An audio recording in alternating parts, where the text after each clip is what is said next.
Welcome to Let Me Fix This. Enjoy the video. In this video, I will show how to make nachos at home. First, let's gather our ingredients.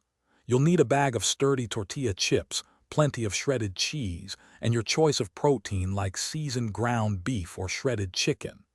Don't forget fresh toppings such as diced tomatoes, sliced jalapenos, and a sprinkle of fresh cilantro. Having everything ready makes the assembly process smooth and enjoyable. Now, let's build those delicious layers. Start by spreading a single layer of tortilla chips on a baking sheet. This ensures every chip gets some cheesy goodness.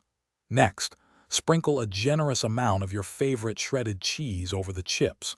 Then, evenly distribute your cooked protein and any other desired toppings like black beans or corn. Repeat these layers for a truly satisfying nacho experience. It's time to get those nachos perfectly melted and bubbly.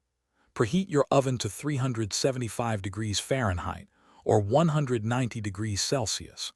Bake your assembled nachos for about 8 to 10 minutes or until the cheese is fully melted and slightly golden. Once out of the oven, add your fresh garnishes like a dollop of sour cream, a scoop of guacamole, or extra cilantro. Serve them immediately to enjoy the ultimate warm, cheesy goodness. The best part about homemade nachos is the endless customization. Don't be afraid to experiment with different cheese blends, perhaps a mix of Monterey Jack and sharp cheddar for extra flavor. You can also explore a variety of toppings like black beans, sweet corn, or sliced black olives to make them uniquely yours.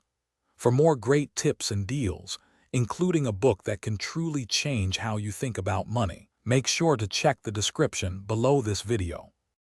Thanks for watching. If you found this helpful, don't forget to like and subscribe.